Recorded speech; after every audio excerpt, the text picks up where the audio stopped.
Our top story still focusing in on Ma Winnie, and the late Ma Winnie Madikizela Mandela's memorial service will be held at Regina Mundi next Wednesday, and her funeral service at Orlando Stadium next weekend. President Cyril Ramaphosa has declared a special official funeral for the late struggle icon. Madikizela Mandela died at the Mill Park Hospital after a long illness. The president has declared that flags be flown at half-mast at all flag stations countrywide and at South African diplomatic missions abroad.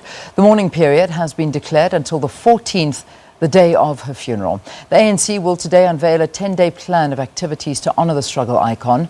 Party Secretary General Ace Magashule will lead a delegation of ministers and NEC members to finalise the plan with the family in Soweto. Leaders from across the political spectrum arrived at the Madikizela Mandela residence to pay tribute to the fallen fighter, among them EFF leader Julius Malema. Speaking to people outside the house, Malema showered the late mother of the nation with praise for her courage and dedication to fight against apartheid. He said Winnie should have been appointed deputy president of the country instead of former President Jacob Zuma. Winnie Mandela, the stone that was rejected by the builder. Winnie Mandela, the president we did not have, who was denied to be a president on the basis that she's a female and African, for that matter, because they feared her. Even today, they still fear her in death. That's why they continue to call her names. That's why they continue to characterize her in a manner that we do not know. Cooperative Governance Minister Zweli Mkhize said the country was mourning with the Madikizela and the Mandela family.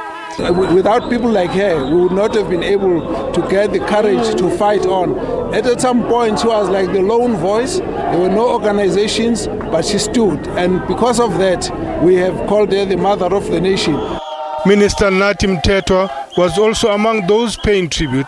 He lambasted those who made negative comments about her, saying they should not tarnish the struggle that Winnie Mandela waged against apartheid. The person we're with here is the doyen of social justice, and she is missed and should be missed not only by South Africans, but as a true internationalist who made her mark during the struggle for apartheid and beyond that period. DA leader Mmusi Maimane said South Africa has lost a freedom fighter, someone who, regardless of the brutal apartheid system she fought against, always stood firm about her values. We have lost someone who her values will be something we will continue to fight for. A leader who was not chosen yet chose to lead. And as Africa and the rest of the world, we mourn together. To a political party, I send my condolences, and to the people of South Africa, we send our deep condolences. National Assembly Speaker Baleka Mbete and Chairperson of the National Council of Provinces, Thandi Modise, say a memorial service will be held at the legislature after Madikizela Mandela's funeral. Lehana Tsotetsi, SABC News, Johannesburg.